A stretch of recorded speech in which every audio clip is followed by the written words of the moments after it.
Boa noite, queridos. É com muito prazer que mais uma vez recebemos você e você também nos recebe no seu monitor e aqui na Primeira Igreja Presbiteriana de Tampa Bay. Nós somos o campo missionário da Igreja Presbiteriana Jardim das Oliveiras, no Presbitério Magé, no Rio de Janeiro, Brasil. E esse local aqui foi escolhido para que plantássemos uma igreja a fim de congregarmos brasileiros que se encontram aqui nessa região de São Petersburgo e Tampa, cidades aqui da Flórida, e temos a certeza que as pessoas que já tomaram conhecimento a respeito da igreja, inclusive que já estiveram conosco, Deus colocou no seu coração a semente, e nós aguardamos pelo Espírito Santo, de que essa semente ela germine e possa produzir frutos para a honra e glória do Senhor. Hoje nós convidamos a você para a nossa reflexão e pedimos que você abra a sua Bíblia para acompanhar conosco a leitura da Palavra de Deus, conforme se encontra no Evangelho de João, capítulo 6, estaremos lendo do verso 60 até 71. Evangelho de João, capítulo 6, verso de 60 a 71. Esse texto ele tem dois pequenos parágrafos que fazem parte de um contexto maior, onde Jesus, mais uma vez, ele falando com os seus discípulos, ele transmite ensinamentos. Mas especificamente nesses dois parágrafos nós temos a seguinte informação. Muitos dos seus discípulos, tendo ouvido as palavras de Jesus, disseram: duro é este discurso, quem o pode ouvir? Mas Jesus, sabendo por si mesmo que eles murmuravam a respeito disto, interpelou-os: isso vos escandaliza? Que será, pois, se virdes o Filho do Homem subir para o lugar onde primeiro estava? O Espírito é o que vivifica, a carne para nada aproveita. As palavras que eu vos tenho dito são espírito e vida. Contudo, há descrentes entre vós. Pois Jesus sabia desde o princípio quais eram os que não criam e quem o havia de trair. E prosseguiu: por causa disto é que vos tenho dito, ninguém poderá vir a mim, se pelo Pai não lhe for concedido. À vista disto, muitos dos seus discípulos o abandonaram e já não andavam com ele. Então perguntou Jesus aos 12, porventura quereis também vós outros retirar-vos? Respondeu-lhe Simão Pedro, Senhor, para quem iremos? Tu tens as palavras da vida eterna. E nós temos crido e conhecido que tu és o Santo de Deus. Replicou-lhe Jesus, não vos escolhi eu em número de 12? Contudo, um de vós é diabo. Referia-se ele a Judas, filho de Simão Iscariotes, porque era quem estava para traí-lo, sendo um dos 12. O importante, irmãos, desta reflexão é porque nós estamos vivendo um momento onde muitas pessoas estão usando o espaço público para discursar. Pessoas estão usando o espaço público para dizer a respeito das suas ideias. É um momento eleitoral, o Brasil está vivendo isso, porque nós temos eleições em todas as esferas do nosso país, seja na esfera federal, estadual, e nós precisamos entender qual é a qualidade do discurso que nós estamos ouvindo. Primeiro, precisamos saber se podemos dar credibilidade ao discurso. E segundo, se nós temos fé no palestrante. Aquele que fala bonito, sorridente, e tem trejeitos e tem toda uma técnica por trás das suas palavras, precisamos avaliar o que ele diz é digno de crédito e ele mesmo em si, ele merece que nós depositemos nele algum tipo de fé? Sim, queridos, no texto que nós temos lido, eu mencionei que faz parte de um contexto maior. Jesus ele estava falando com a multidão, e nessa multidão se encontravam os 12 que ele escolheu para que o acompanhasse durante a sua jornada ministerial aqui na terra.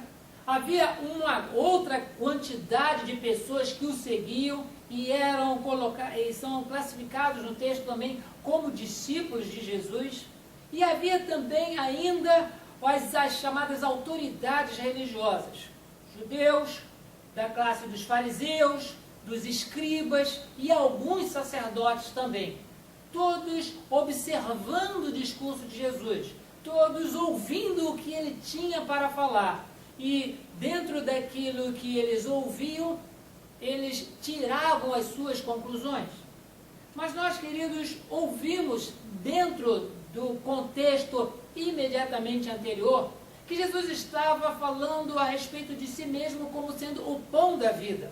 Ele estava falando para as pessoas que aquele que comer da sua carne, aquele que beber do seu sangue, ele terá a vida eterna. Isso era necessário. E as pessoas que o estavam ouvindo, sem o discernimento espiritual para isso, eles ficaram confusos, dizendo, olha, ele está dizendo que nós vamos comer a carne dele? Ele está dizendo que nós vamos beber do seu sangue? E ficou bastante confuso isto. E eles começaram a murmurar entre si, dizendo, esse Jesus deve estar faltando alguma coisa no seu juízo. E começaram a dizer que ele não estava no seu juízo perfeito, e eles começaram a se afastar, dizendo, não, esse aí não merece credibilidade, porque inclusive nós sabemos de onde ele veio. Ele é nazareno. Ele é nazareno daquela localidade onde nós sabemos que não vem coisa boa de lá. E ele quem? É filho de carpinteiro. Nós sabemos também qual é a formação dele. E por conta disso, as pessoas começaram a se afastar. E diz-nos o texto que nós temos lido no verso 60, que muitos dos seus discípulos, tendo ouvido essas palavras, disseram, duro é esse discurso, quem o pode ouvir? Sim, queridos, Jesus, ele falava coisas para que somente os filhos do reino pudessem entender. Foi exatamente essa a explicação que ele deu quando, após falar da parábola do semeador, os seus discípulos, os mais próximos, perguntaram, mestre, por que tu falas a respeito de parábolas? Por que usa parábolas no seu discurso? E Jesus disse, para que somente os filhos do reino possam ouvir e entender. Quem não é filho do reino, eles vão escutar, mas não compreenderão aquilo que está sendo dito. Para que neles se cumpra aquilo que foi escrito através do profeta, que foi falado através do profeta, dizendo que eles com os olhos, eles olharão, mas não perceberão. Com os ouvidos, eles escutarão, mas não saberão discernir qual era a mensagem. Para que eles não tenham um coração modificado, para que eles não se cheguem ao Salvador, não cheguem ao conhecimento de Deus, e em momento algum, a eles, porque eles mesmos fizeram esse tipo de discernimento humano, eles sejam salvos. É importante nós mencionarmos isso porque a linguagem de Jesus em todo o seu ministério, ela era simples para os simples, mas ela tinha um contexto espiritual que somente aquelas pessoas que são espirituais têm um discernimento para isso. E ele cita dentro desses parágrafos que nós acabamos de ler, essa distinção. E nós, queridos, por causa disso, podemos aqui meditar nesta noite a respeito do porquê que nós podemos crer nas palavras de Jesus. Nós, bem diferente daqueles discípulos que, entendendo ser duro o discurso de Jesus, se retiravam, de sermos comparados aos escribas, aos fariseus, que condenando a Jesus naquilo que ele fazia, alegando que estava fora da lei de Moisés, também não davam crédito a ele. Mas nós, hoje, exatamente nos nossos dias, O que nos leva a crer nas palavras de Jesus? Por que nós cremos nas palavras de Jesus? E a primeira informação que nós temos do texto, queridos, é porque o Senhor Jesus, Ele veio do céu e por isso nós cremos nele. E nas suas palavras, diz-nos o texto no verso 62, que será, pois, se virdes o Filho do Homem subir para o lugar onde primeiro estava. O Evangelho de João, ele traz muitas informações a respeito de Jesus como sendo o Filho de Deus. Ele já começa o seu Evangelho, já começa o registro da vida de Jesus dizendo, no princípio era o Verbo, e o Verbo estava com Deus, e o Verbo era Deus. Todas as coisas foram feitas por meio dele, e sem ele, nada do que foi feito se fez. E mais à frente ele diz, e o Verbo fez-se carne e habitou entre nós, e vimos a sua glória, glória como a do unigênito do Pai. Sim, queridos, aquele que é enviado pelo próprio Deus para estar entre nós. As palavras que ele profere são dignas de crédito. E ele pode receber aquilo que nós declaramos no nosso coração como o Senhor e Salvador da nossa vida, porque ele veio de Deus. Ele não veio dos nossos antepassados. Ele não veio de um mito, não veio de uma fábula. Ele não veio das nossas superstições. Jesus, ele veio dos céus. E exatamente com esta prerrogativa, com este envio, é que ele é chamado também o ungido de Deus, é chamado também de o Messias. No Antigo Testamento, nós vemos essa palavra como Messias. Já no Novo Testamento, ele é identificado como Cristo. Tanto uma quanto outra palavra, ela se refere ao ungido, ao enviado de Deus. Sim, queridos, esta é a primeira reflexão que nós podemos observar, dizendo que Jesus Cristo, ele é uma pessoa digna de crédito na sua palavra e digna de crédito por causa de ter sido apresentado a nós como o Filho de Deus. Temos visto que Jesus, ele pode receber de nós toda a credibilidade no seu discurso, porque ele é vindo de Deus. E nós podemos depositar fé em Jesus, porque as suas palavras, ele não diz de si mesmo, mas ele diz por base daquilo que ele recebeu do Pai. Da mesma forma que ele recebeu do Pai palavras, ele transmite para nós, exercendo inclusive o seu ofício como profeta. Tudo aquilo que ele ouviu do Pai, ele nos fez conhecer. Por isso, a nossa reflexão, ela passa por esse ponto muito importante. Nós devemos crer nas palavras de Jesus, porque ele veio dos céus. E tudo aquilo que ele diz, ele recebeu do próprio Pai. O segundo ponto que nós podemos aplicar nessa nossa reflexão é de que nós podemos crer nas palavras de Jesus, porque somente ele tem as palavras de vida eterna. É importante nós observarmos isso, porque quando o apóstolo Pedro, ele responde a Jesus, quando Jesus pergunta, vocês também querem se retirar como os demais? Pedro diz, Senhor, para onde iremos? Não existe outro lugar onde nós possamos ouvir palavras da vida eterna. Somente Jesus pode trazer essas palavras. E isso é uma forma tão característica em Jesus, que certa vez, já agora no capítulo 7, verso 45 e 46, nós observamos um quadro muito interessante.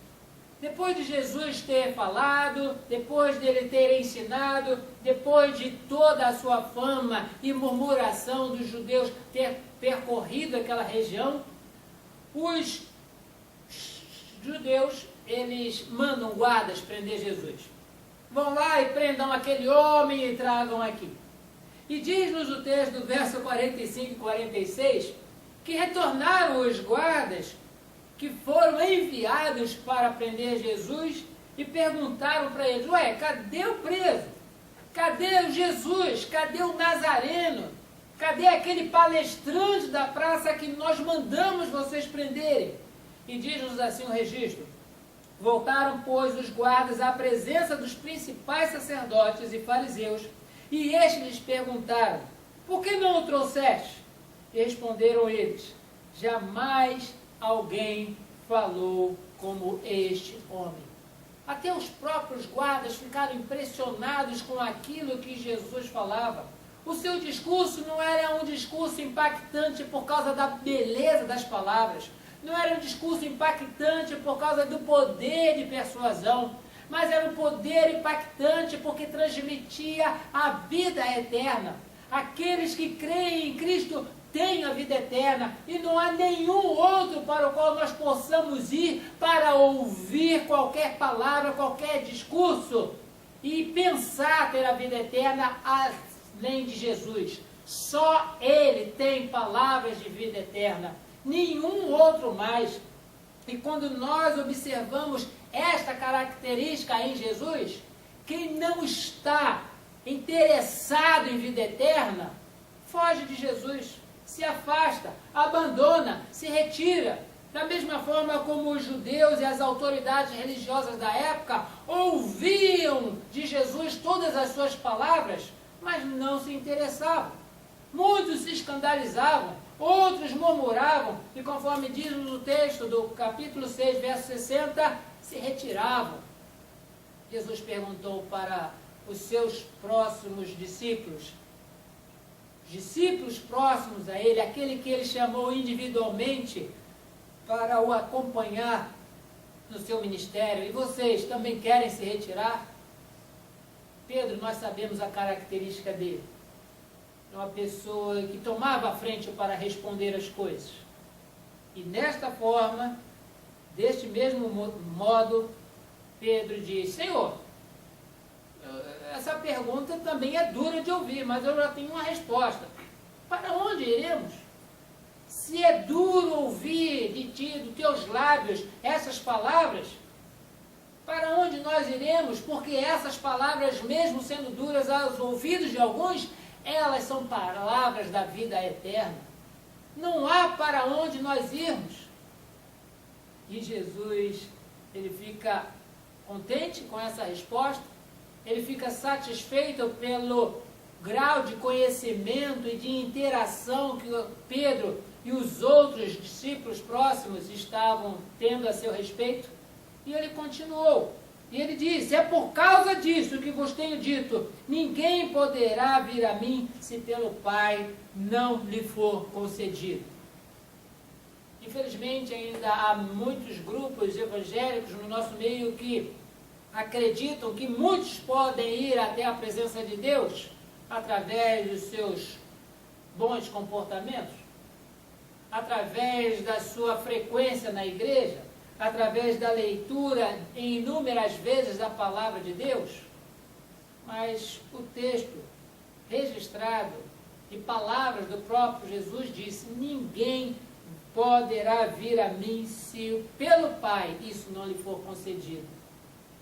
Por isso, queridos, nós podemos crer nas palavras de Jesus. Primeiramente, porque Ele veio dos céus.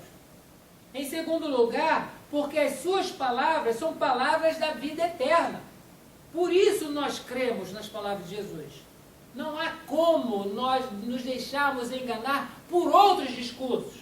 Pessoas podem falar bonito, pessoas podem falar de forma eloquente, mas se nas suas palavras não refletirem aquilo que Jesus mencionou como vida eterna, sim, nós é que precisamos nos retirar da presença dessas pessoas. E, em terceiro lugar, nós podemos crer nas palavras de Jesus, porque as suas palavras são espírito e vida. No Evangelho ainda de João, no capítulo 10, no verso 10, Jesus também fazendo uma comparação, ele diz: o ladrão vem somente para matar, roubar e destruir. Eu vim para que tenham vida e a tenham em abundância. As palavras de Jesus dão um sentido diferente à nossa vida terrena, onde todas as dificuldades que nós enfrentamos dia após dia não podem mais tirar a alegria da salvação. Tudo o que acontece ao nosso redor como dificuldade, isso é considerado nada diante daquilo que Jesus fez por nós.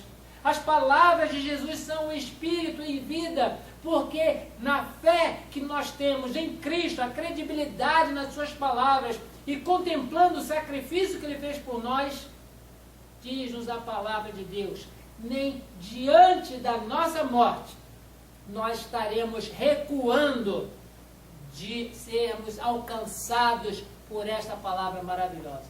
Ela já nos alcançou, ela está entre nós, registrada nas folhas da Bíblia Sagrada. Por que nós haveremos de temer? Sim, queridos, somente aqueles que recebem a palavra de Cristo, eles têm espírito e vida para com intrepidez enfrentar as dificuldades do mundo. O próprio Pedro, falando aqui para Jesus a respeito de que ele era o único que tinha palavra de vida eterna, por causa das palavras de vida, por causa das palavras de espírito que Pedro ouviu do Senhor, ele diante das autoridades, ele não os enfrentava, mas respondia com intrepidez a tudo quanto os seus interrogadores estavam procurando saber. E se admiravam dele, dizendo, olha, com que intrepidez esse homem está falando. Ele é um pescador, ele é uma pessoa simples, ele é uma pessoa iletrada. Como pode estar falando assim com tanta ousadia? Porque Pedro havia ouvido de Jesus palavra de espírito, palavra de vida. Ele não temia mais os sacerdotes, não temia mais a multidão, não temia mais o que lhe havia de vir. Por isso que ele, com alegria no coração de poder perecer por amor do Evangelho, ele diz nas suas últimas palavras, que são registradas não na Bíblia, mas pela tradição histórica apostólica, de que Pedro disse, olha, eu vou morrer por amor ao meu Salvador, mas não sou digno de morrer da mesma forma que ele morreu. Porque Jesus foi crucificado, Pedro também morreu crucificado, mas Pedro pediu que fosse crucificado de cabeça para baixo, e ele enfrentou a morte com ousadia, porque ele não temia o mal que o ser humano pudesse fazer à sua carne, à matéria física, porque sabia que a sua alma estava guardada nas mãos do Salvador. Sim, queridos, nós podemos crer nas palavras de Jesus, porque Ele é vindo do céu. Podemos crer nas palavras de Jesus, porque as suas palavras são espírito e vida. E nós podemos crer nas palavras de Jesus, porque somente Ele tem palavras de vida eterna. E por último, queridos, por que nós podemos crer nas palavras de Jesus? Porque as suas palavras são completamente preenchidas e transmitidas com autoridade.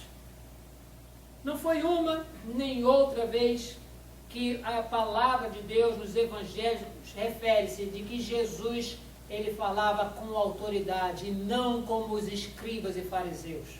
Falar com apenas beleza nas palavras, ou citar um eu acho aqui, ou um eu acredito ali. Jesus, ele falava com autoridade, e essa mesma autoridade com que ele pregava, era a autoridade com que ele também repreendia os espíritos imundos, era a mesma palavra que com autoridade ele realizava milagres de cura, é a mesma palavra com que a autoridade ele fazia com que mortos ressuscitassem, e dentro desta mesma palavra com autoridade, ele fazia com que pessoas enxergassem nele um nazareno, um filho de carpinteiro, como o Salvador do mundo, o Salvador do perdido, aquele que levaria sobre si o pecado de muitos e todo aquele que nele cresce não viria a perecer, mas teria a vida eterna. Sim, queridos, esta mesma autoridade, Jesus, que transmitia nas suas palavras, ele faz uma coisa antes de subir aos céus. No Evangelho de Mateus, no capítulo 28, no verso 18, nós lemos o seguinte: toda a autoridade me foi dada no céu e na terra. Ide, portanto, fazei discípulos de todas as nações, batizando-os em nome do Pai, do Filho e do Espírito Santo, ensinando-os a guardar todas as coisas que vos tenho ordenado.